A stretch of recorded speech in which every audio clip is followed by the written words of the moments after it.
মিছিল দিতে বললেন, আন্দোলন করতে বললেন, তখন আর কোনো মুরব্বীর দিক নির্দেশনা আমাদের লাগে না, কোনো মুরব্বীকে মানা, কোনো উস্তাদের কথা মানা আমাদের জেহেন, আমাদের মানসিকতার মধ্যে সেগুলো থাকে না। মিছিল করতে বললেই রাস্তায় নেমে মিছিল করি, আন্দোলন করতে বললেই আমার আন্দোলনটা কার পক্ষে যাচ্ছে, কার বিপক্ষে যাচ্ছে। আমি 1866 খ্রিস্টাব্দে প্রতিষ্ঠিত হুজ্জতুল ইসলাম কাসেম নানতবী রহমতুল্লাহ আলাইহির এই ফুটন্ত এখলাসপূর্ণ বাগানের মধ্যে আমি জ্ঞান অন্বেষণ করে, আমি যাদের কাছ থেকে এলম অন্বেষণ করতেছি, যাদের কাছ থেকে বুখারী শরীফের দর্স আমি হাসিল করতেছি, মুসলিম শরীফ পড়তেছি, তিরমিজি শরীফ পড়তেছি, আবু দাউদ শরীফ পড়তেছি, একেবারে নুরানি কায়দা থেকে নিয়ে বুখারী শরীফ পর্যন্ত যে সমস্ত মহামনীষীর কাছে সামনে দুই জানু হয়ে বসে যাদের কাছ থেকে আমি শিখলাম, আবার সামান্য একটা বিষয়ে তাদের বিরুদ্ধে লেখালেখি করতো, আমার হাত কাঁপে না। কেন? আমরা ফুরসানুন নাহার আন্দোলন করতে খুব বেশি আগ্রহী, কিন্তু সেই আন্দোলন চূড়ান্ত পর্যায়ে সফল হওয়ার জন্য আন্দোলনের আগে রাত্রে নির্জনে আল্লাহর দরবারে কান্নাকাটি করে আধ্যাত্মিক শক্তি অর্জন করতে হবে। তখন দেখা যাবে হাটহাজারী কলেজ মাঠ থেকে যখন নারায়ে তাকবীরের আওয়াজ শুরু হবে, আমেরিকা নয়, রাশিয়া নয়, সারা পৃথিবীর সমস্ত বেঈমানদের অন্তরে কম্পন সৃষ্টি হয়ে যাবে। কিন্তু আমরা রাত্রিকালীন রাত্রি যাপন করে নির্জনে আল্লাহর কাছে কান্নাকাটি করে আধ্যাত্মিকভাবে শক্তি অর্জন করা একেবারে ভুলে গেছি। আমরা মিছিল করতে বললে নবীর আগমনের মিছিলটাও আমরা করি দিনের 9টায় ঘুম থেকে উঠে ক্লিন শেভ করে। নবীর আগমনের মিছিল বলতেছি। কোথায় গেল আমার রাত্রিকালীন ইবাদত? সাহাবায়ে কেরাম রিদওয়ানুল্লাহি আলাইহিম আজমাইন যতটা যুদ্ধে মুসলমানরা অংশগ্রহণ করেছে, সমস্ত যুদ্ধের মধ্যে, অধিকাংশ যুদ্ধের মধ্যে আপনি দেখেন মুসলমানরা সংখ্যাগত দিক দিয়ে একেবারে কম, সামান যুদ্ধের হাতিয়ার একেবারে কম। ইসলামের প্রথম যুদ্ধ বদরের যুদ্ধ আপনি দেখেন 17ই রমজান, মাত্র 313 জন মুসলমান, মাত্র তাদের কাছে ছিল 2টা ঘোড়া আর 8টা তলোয়ার। আপনি বলেন তো 8টা তলোয়ার যদি 313 জনকে ভাগ করে দেওয়া হয়, একজনের ভাগে তলোয়ার কয়টা পড়বে? বলেন কয়টা পড়বে? কিন্তু তলোয়ার 8টা হতে পারে, ঘোড়া 2টা হতে পারে, মুসলমান সংখ্যাগত দিক দিয়ে 313 হতে পারে। তাদের ঈমান, তাদের আমল, তাদের আখলাক, আল্লাহ প্রদত্ত তাদের শক্তি এমন ভাবে ছিল, কাফের বেঈমানরা সমস্ত কুফফার 1000-এর উপরে সশস্ত্র কাফের বাহিনী মুসলমানদেরকে প্রাথমিক পর্যায়ে দেখে সবাই ভীত হয়ে গেছে। মুসলমানরা ঐতিহাসিক বিজয় অর্জন করেছে।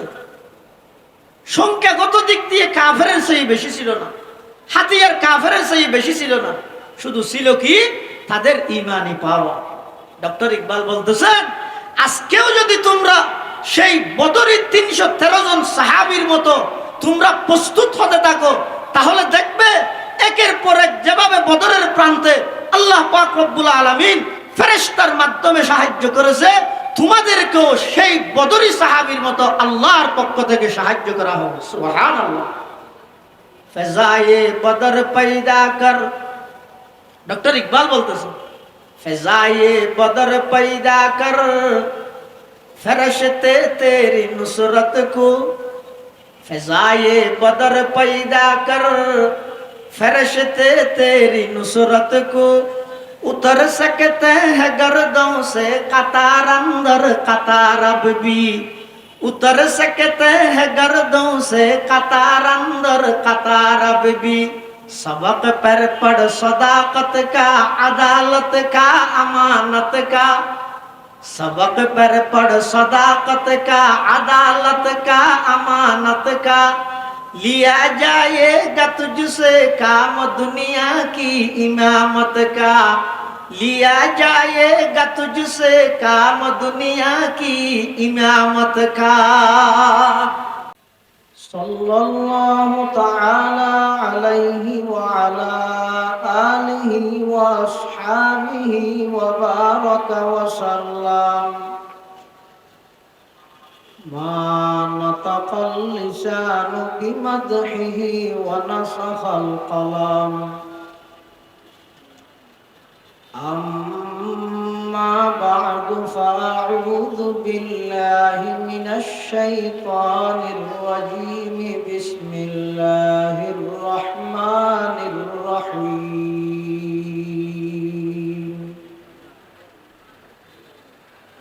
إنما يخشى الله من عباده العلماء صدق الله مولانا العظيم وقال سيدنا رسول الله صلى الله عليه وسلم من طلب العلم ليجاري به العلماء أو ليماري به السفهاء أو يصرف به وجوه الناس إليه أدخله الله النار أو كما قال النبي عليه الصلاة والسلام اللهم صل على سيدنا محمد وعلى آل سيدنا محمد كلما ذكره الذاكرون وكلما غفل عن ذكره الغافلون سبحانك لا علم لنا إلا ما علمتنا إنك أنت العليم الحكيم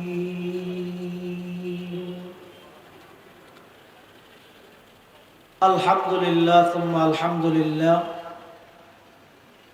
মহান আল্লাহ পাক রব্বুল আলামিনের শাহী দরবারে আমরা সকলেই শুকরিয়া আদায় করি। দক্ষিণ চট্টলার ঐতিহ্যবাহী দাওয়াতি দ্বীনি সেবামূলক সংগঠন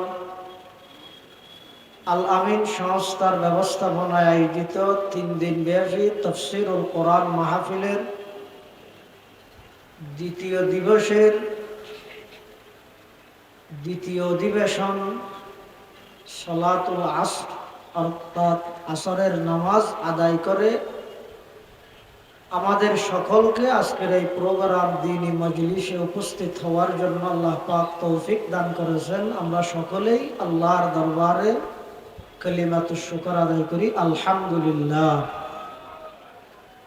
দেশের শীর্ষস্থানীয় হযরত উলামায়ে কেরামগণ মূল্যবান আলোচনা বয়ান পেশ করবেন। আমরাও এখানে উপস্থিত হই বড়দের সহবত বড়দের সান্নিধ্য অর্জন করার জন্য, বয়ান করার জন্য নয়। এরপরেও বড়দের পক্ষ থেকে আমাকে নির্দেশ দেওয়া হয়েছে, সেজন্য আমি আল আমরু ফাওকাল আদম হিসেবে নির্দেশ পালনার্থে অল্প সময়ের জন্য আপনাদের সামনে উপস্থিত হয়েছি। কোরআনে মাজিদের একটি আয়াতের কিছু অংশ আপনাদের সামনে আমি তেলাওয়াত করেছি। বিশ্ব নবী রহমাতুল লিল আলামিন শফিউল মুযনিবিন আকায়ে নামদার তাজদারে মদিনা জিগরগোশায়ে আমেনা সরওয়ারে কায়নাত ফখরে মওজুদাত ইমামুল আম্বিয়া ওয়াল মুরসালিন সাইয়্যিদুল আউওয়ালিন ওয়াল আখিরিন খাতামুন নবিয়্যিন মুকমিলুত তাওহীদ মুহাউল মিলাল হযরত মুহাম্মদুর রাসূলুল্লাহ সাল্লাল্লাহু আলাইহি ওয়াসাল্লামের মহামূল্যবান বাণী হাদিসে মুবারাকাত থেকে ছোট্ট একটি হাদিস শরীফ আপনাদের সামনে তিলাওয়াত করেছি। তেলাওয়াতকৃত আয়াতের মধ্যে আল্লাহ পাক রব্বুল আলামিন ইরশাদ করেন, নিশ্চয় নিশ্চয় আমার বান্দাদের মধ্যে যারা আহলে হক উলামায়ে কেরাম তারাই কেবলমাত্র আমি আল্লাহকে ভয় করে।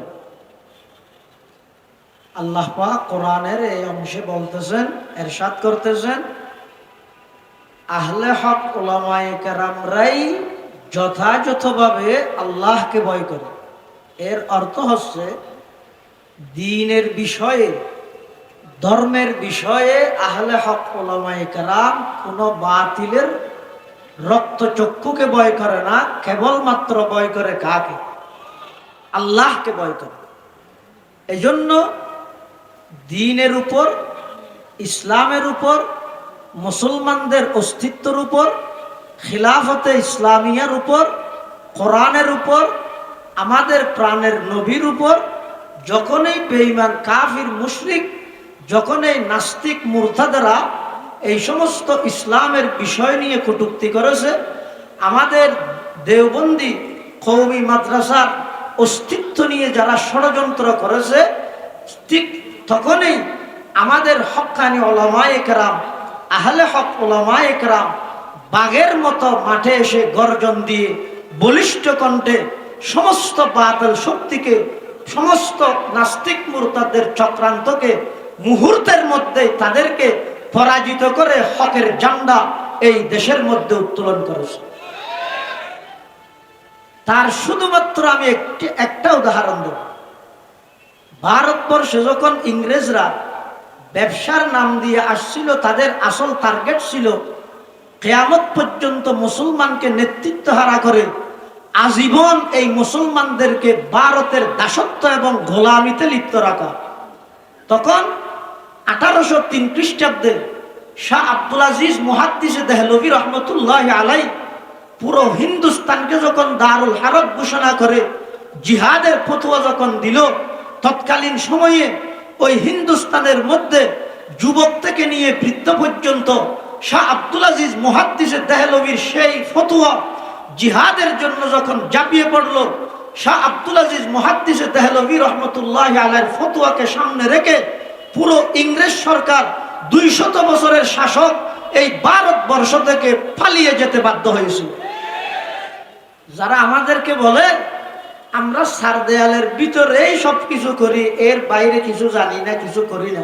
আরে ভাই, সার দেয়ালের ভিতরে থেকে যদি 200 বছরের ব্রিটিশ এবং ইংরেজ সরকারকে পলায়ন করতে বাধ্য করতে পারে, তারা যখন চার দেয়ালের বাহিরে যাবে তখন কি অবস্থা হবে, পরিস্থিতি সামাল দেওয়া যাবে না। এজন্য আহলে হক উলামায়ে কেরাম যুগ যুগ ধরে সমস্ত বাতিলের মোকাবেলা করে আসছেন।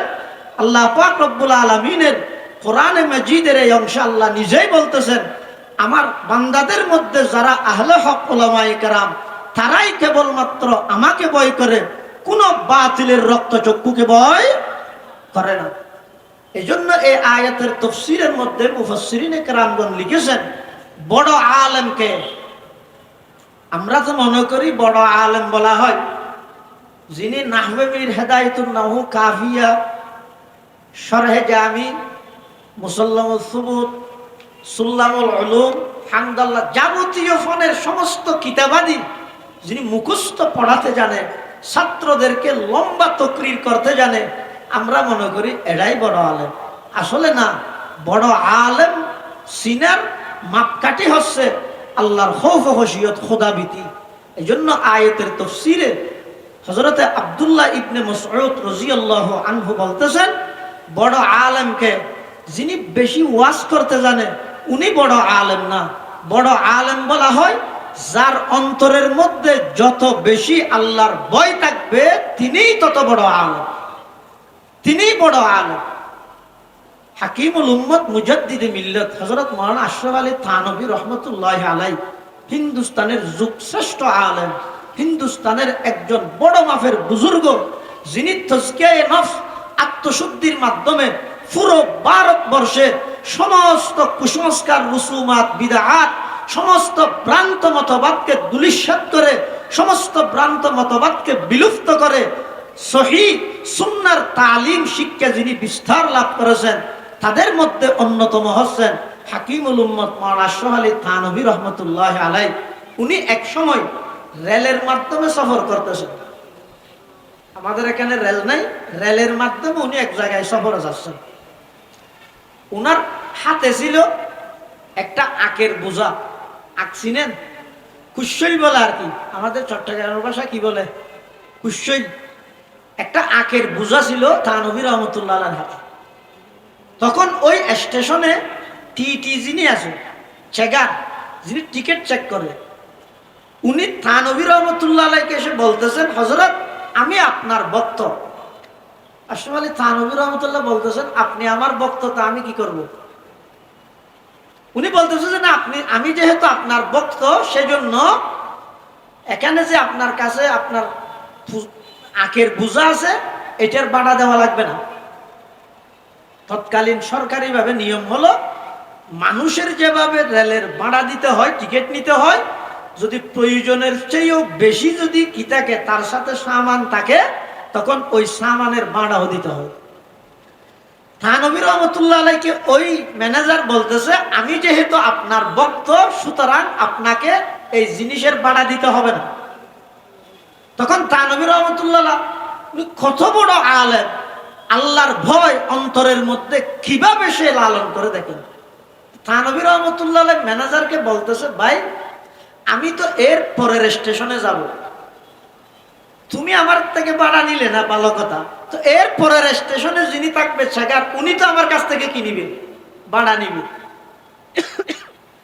তখন ওই ম্যানেজার বলতেছে, হযরত আমি তাকে ফোন করে বলে দেব যেন আপনার থেকে ভাড়া না নেয়। থানবী রহমতুল্লাহ বলতেছেন, আমি তো এর পরে আরেকটা স্টেশন আছে যে ওই স্টেশনে যাব।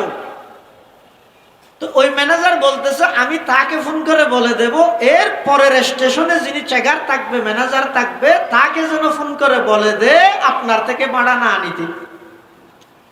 থানবী রহমতুল্লাহ বলতেছেন, আমি তো এর পরে আরেকটা স্টেশন আছে যে ওখানে যাব। উনি বলতেছে এরপরে তার স্টেশন নাই, দ্বিতীয় স্টেশনে গিয়ে রেল বন্ধ হয়ে যাবে, ওখানে আর যাবে না, ওখানে আর যাওয়ার জায়গা নেই, রাস্তা নাই, ওইটাই আমাদের শেষ স্টেশন। হাকিমুল উম্মত আশরাফ আলী থানবী রাহমাতুল্লাহ বলতেছে, হে ভাই তুমি স্টেশন মনে করো শুধু রেলের স্টেশনকে, আমি এরপরে আরো একটা স্টেশনে যাব, এটা রেলওয়ে স্টেশন নয়, এটা হচ্ছে আমার পরকালের প্রথম স্টেশন। খবর তুমি কি ওখানে ফোন করতে পারবে? ওই ব্যক্তি একেবারে চুপ হয়ে গেল, ওখানে ফোন করতে পারবে? উনি বলতেছে, হযরত ফেরেশতারা কি মোবাইল ব্যবহার করে, আমি ফোন কিভাবে করব? তখন বলতেছে, তুমি এক্ষুনি আমার থেকে এই জিনিসের ভাড়া নিয়ে নাও। দেখলেন আল্লাহর ভয়, খোদা ভীতি, তাকওয়া কাকে বলে? আজকে আমরা যেভাবে ভারতকে ভয় করি, আমেরিকাকে ভয় করি, যেভাবে ইসরায়েলকে ভয় করি, সারা পৃথিবীর মধ্যে আপনি দেখেন 250 কোটির উপরে মুসলমান, 250 কোটির উপরে মুসলমান, মাত্র 80 লক্ষ ইহুদির হাতে এমন ভাবে জিম্মি হয়ে গেছি আমরা, এমন ভাবে আমরা তাদের হাতে বন্দী হয়ে গেছি। বিশ্ব মুসলিম নেতারা বাহ্যিক দৃষ্টিকোণ থেকে যদিও বা সেই ইসরায়েলের সন্ত্রাসী নেতানিয়াহুকে নিন্দা জানায়, গত জাতিসংঘের অধিবেশনে সে বলেছে, বিশ্ব মুসলিম নেতারা আমাকে বাহ্যিক দৃষ্টিতে যদিও বা নিন্দা জানায়, ভিতরে ভিতরে আমাকে তারাও থ্যাংক ইউ দেয়। কারণ কি? এর কারণ হচ্ছে আমরা সকলেই ফুরসানুন নাহার হতে প্রস্তুত, রহবানুল লাইল হতে আমরা প্রস্তুত নয়। আমরা মাঠে ময়দানে আন্দোলন করতে প্রস্তুত, মিছিল দিতে বললে, আন্দোলন করতে বললে তখন আর কোনো মুরব্বীর দিক নির্দেশনা আমাদের লাগে না, কোনো মুরব্বীকে মানা, কোনো উস্তাদের কথা মানা আমাদের জেহেন, আমাদের মানসিকতার মধ্যে সেগুলো থাকে না। মিছিল করতে বললেই রাস্তায় নেমে মিছিল করি, আন্দোলন করতে বললেই আমার আন্দোলনটা কার পক্ষে যাচ্ছে, কার বিপক্ষে যাচ্ছে। আমি 1866 খ্রিস্টাব্দে প্রতিষ্ঠিত হুজ্জতুল ইসলাম কাসেম নানতবী রহমতুল্লাহি আলাইহি এই ফুটন্ত ইখলাসপূর্ণ বাগানের মধ্যে আমি জ্ঞান অন্বেষণ করে, আমি যাদের কাছ থেকে এলম অন্বেষণ করতেছি, যাদের কাছ থেকে বুখারী শরীফের দর্স আমি হাসিল করতেছি, মুসলিম শরীফ পড়তেছি, তিরমিজি শরীফ পড়তেছি, আবু দাউদ শরীফ পড়তেছি, একেবারে নুরানি কায়দা থেকে নিয়ে বুখারী শরীফ পর্যন্ত যে সমস্ত মহামনীষীর কাছে সামনে দুই জানু হয়ে বসে যাদের কাছ থেকে আমি শিখলাম, আবার সামান্য একটা বিষয়ে তাদের বিরুদ্ধে লেখালেখি করতো, আমার হাত কাঁপে না। কেন? আমরা ফুরসানুন নাহার আন্দোলন করতে খুব বেশি আগ্রহী, কিন্তু সেই আন্দোলন চূড়ান্ত পর্যায়ে সফল হওয়ার জন্য আন্দোলনের আগে রাত্রে নির্জনে আল্লাহর দরবারে কান্নাকাটি করে আধ্যাত্মিক শক্তি অর্জন করতে হবে। তখন দেখা যাবে হাটহাজারিয়া কলেজ মাঠ থেকে যখন নারায়ে তাকবীরের আওয়াজ শুরু হবে, আমেরিকা নয়, রাশিয়া নয়, সারা পৃথিবীর সমস্ত বেঈমানদের অন্তরে কম্পন সৃষ্টি হয়ে যাবে। কিন্তু আমরা রাত্রিকালীন রাত্রি যাপন করে নির্জনে আল্লাহর কাছে কান্নাকাটি করে আধ্যাত্মিকভাবে শক্তি অর্জন করা একেবারে ভুলে গেছি। আমরা মিছিল করতে বললে নবীর আগমনের মিছিলটাও আমরা করি দিনের 9টায় ঘুম থেকে উঠে ক্লিন শেভ করে। নবীর আগমনের মিছিল বলতেছে। কোথায় গেল আমার রাত্রিকালীন ইবাদত? সাহাবায়ে কেরাম রিদওয়ানুল্লাহি আলাইহিম আজমাইন যতটা যুদ্ধে মুসলমানরা অংশগ্রহণ করেছে, সমস্ত যুদ্ধের মধ্যে, অধিকাংশ যুদ্ধের মধ্যে আপনি দেখেন মুসলমানরা সংখ্যাগত দিক দিয়ে একেবারে কম, সামান যুদ্ধের হাতিয়ার একেবারে কম। ইসলামের প্রথম যুদ্ধ বদরের যুদ্ধ আপনি দেখেন 17ই রমজান, মাত্র 313 জন মুসলমান, মাত্র তাদের কাছে ছিল 2টা ঘোড়া আর 8টা তলোয়ার।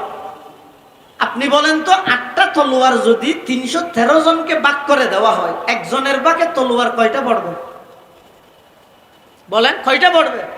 কিন্তু তলোয়ার 8টা হতে পারে, ঘোড়া 2টা হতে পারে, মুসলমান সংখ্যাগত দিক দিয়ে 313 হতে পারে। তাদের ঈমান, তাদের আমল, তাদের আখলাক, আল্লাহ প্রদত্ত তাদের শক্তি এমন ভাবে ছিল, কাফের বেঈমানরা সমস্ত কুফফার 1000-এর উপরে সশস্ত্র কাফের বাহিনী মুসলমানদেরকে প্রাথমিক পর্যায়ে দেখে সবাই ভীত হয়ে গেছে। মুসলমানরা ঐতিহাসিক বিজয় অর্জন করেছে। সংখ্যাগত দিক দিয়ে কাফেরের চেয়ে বেশি ছিল না, হাতিয়ার কাফেরের চেয়ে বেশি ছিল না, শুধু ছিল কি তাদের ঈমানি পাওয়া। ডক্টর ইকবাল বলতেছেন, আজকেও যদি তোমরা সেই বদরের 313 জন সাহাবীর মতো তোমরা প্রস্তুত হতে থাকো, তাহলে দেখবে একের পর এক যেভাবে বদরের প্রান্তে আল্লাহ পাক রব্বুল আলামিন ফেরেশতার মাধ্যমে সাহায্য করেছে, তোমাদেরকেও সেই বদরি সাহাবীর মতো আল্লাহর পক্ষ থেকে সাহায্য করা হবে। সুবহানাল্লাহ।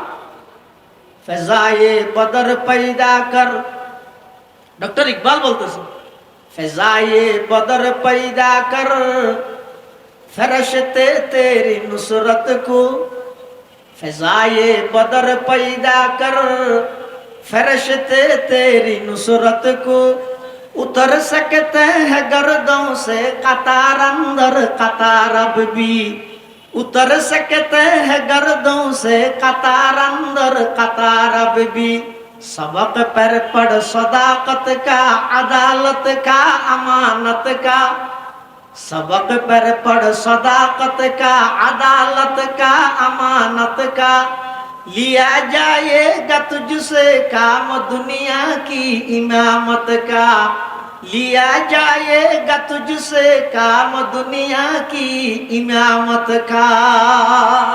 কিন্তু এখন আমরা মুসলমানরা সেই সাহাবায়ে কেরামের নিয়ম, সেই সাহাবায়ে কেরামের অনুসরণ, সেই সাহাবায়ে কেরামের অনুকরণ বাদ দিয়ে নিজস্ব মন গড়া পদ্ধতিতে যখন আমরা সকলেই বিচ্ছিন্নভাবে যখন যার মত সে প্রচার করতে ব্যস্ত হয়ে গেছি, তখন বেঈমান কাফিররা আমাদের উপর এমন ভাবে নির্যাতন, এমন ভাবে নিপীড়ন, এমন ভাবে মুসলিম দমনের পায়তারা চক্রান্ত তারা করতেছে।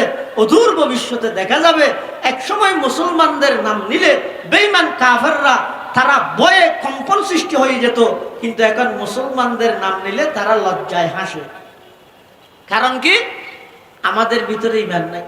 এটা আমার কথা নয়, রাসূল করিম সাল্লাল্লাহু আলাইহি ওয়াসাল্লাম একটা হাদিসের মধ্যে ভবিষ্যৎবাণী করতেছেন, উম্মত অতি সত্বর দেখবে তোমাদের উপর এমন একটা জামানা সময় চলে আসবে, বেঈমান কাফির মুশরিকরা তারা একে অপরকে ডাকাডাকি করে তোমাদেরকে দমন করার জন্য, তোমাদেরকে হত্যা করার জন্য, তোমাদেরকে শেষ করার জন্য তাদের ভিতর হাজারো দ্বন্দ্ব থাকলেও কিন্তু তোমাদেরকে দমন করতে হলে সবাই এক হয়ে যায়। আল কুফরু মিল্লাতুন ওয়াহিদা। তখন এক সাহাবী জিজ্ঞেস করলেন, ইয়া রাসূলুল্লাহ, তখন কি আমরা মুসলমান কম হয়ে যাব? আল্লাহ রাসূল বললেন, না, এখন কি তোমরা মুসলমান আছো? এখন তো মাত্র 16 লক্ষ মুসলমান। তখন তৎকালীন সময়ে দেখবে লক্ষ না, কোটি না, শত কোটি না, কোটি কোটি মুসলমান থাকবে, কিন্তু কাজ হবে কিরকম?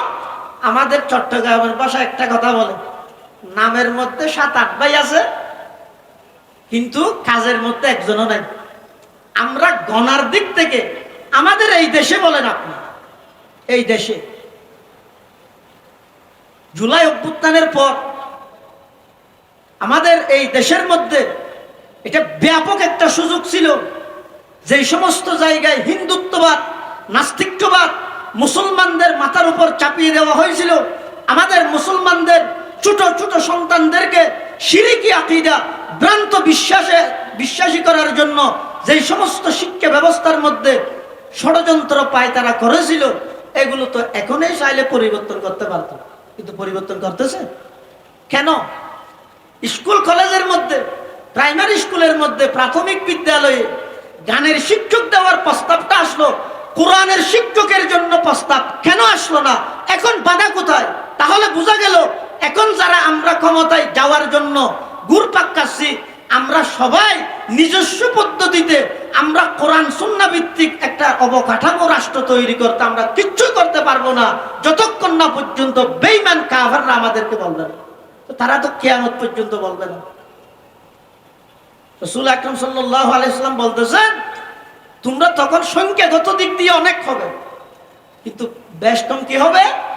এখানকার ইমানদার আর তখনকার ইমানদার, আসমান এবং জমিনে যত তফাৎ, তার চেয়েও বেশি তফাৎ।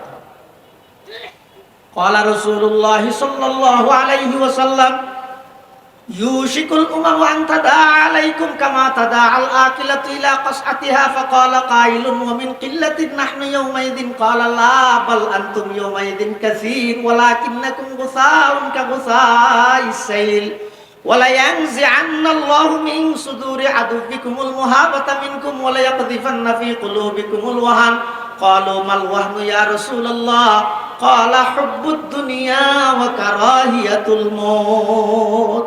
তৎকালীন সময়ে বিশ্ব মুসলিম নেতারা মৃত্যুর ভয় এবং ক্ষমতার লোভ, এই দুইটা রূপ তাদেরকে এমন ভাবে গ্রাস করে ফেলবে, পার্শ্ববর্তী রাষ্ট্রে মুসলমানদেরকে নিধন করতেছে, ছোট ছোট মুসলিম বাচ্চাদেরকে, নিষ্পাপ বাচ্চাদেরকে বোমা মেরে উড়িয়ে দিচ্ছে। পার্শ্ববর্তী রাষ্ট্রের সমস্ত বিশ্ব মুসলিম নেতারা নীরব দর্শকের ভূমিকা পালন করতেছে। কি জন্য? হুব্বুদ দুনিয়া ওয়া কারাহিয়াতুল মউত। তারা যদি বোমা আমার দিকে নিক্ষেপ করে আর আমার এই রাজতন্ত্রের ক্ষমতাটা যদি চলে যায়, এই দুই কারণে বিশ্ব মুসলিম নির্যাতিত হবে। এই নির্যাতনের মধ্যে দিয়েও সব সময় এই উম্মতের চিন্তা ফিকির নিয়ে, এই উম্মতের ঈমান, আমল, তাহাজ্জুদ, তামাদ্দুনকে সংরক্ষণ করার জন্য একটা মাত্র দল সব সময় ময়দানে সোচ্চার থাকবে, তার নাম হলো উলামায়ে দেওবন্দ, উলামায়ে হাটহাজারী, উলামায়ে পটিয়া, উলামায়ে বাবুনগর, সমস্ত দেওবন্দি উলামায়ে কেরামগণ। এরাই হচ্ছে ইন্নামা ইয়াখশাল্লাহ মিন ইবাদিহিল উলামার নাজদাক। আল্লাহ পাক রব্বুল আলামিন আমাদের সকলকে উলামায়ে কেরামের তত্ত্বাবধানে, উলামায়ে কেরামের জেরে নেগরান, হে ভাইয়েরা, দাওয়াতে তাবলীগের মেহনত করবে, আলেম বিদ্বেষী হওয়া যাবে না। উলামায়ে কেরামদের সাথে থেকে আমাদের বাকি জীবন কাটিয়ে, বাকি জীবন আমরা যেন উলামায়ে কেরামের পরামর্শক্রমে আমরা জীবন পরিচালনা করে ইহকালীন শান্তি, পরকালীন মুক্তি অর্জন করতে পারি। আমরা সকলে চেষ্টা করব, দোয়া করব, আল্লাহ পাক রব্বুল আলামিন আমাদের সকলকে তৌফিক দান করুক। আমিন সুম্মা আমিন। ওয়া আখিরু দাওয়ানা আনিল হামদুলিল্লাহি রাব্বিল আলামিন। আসসালামু আলাইকুম ওয়া রাহমাতুল্লাহি ওয়া বারাকাতুহু।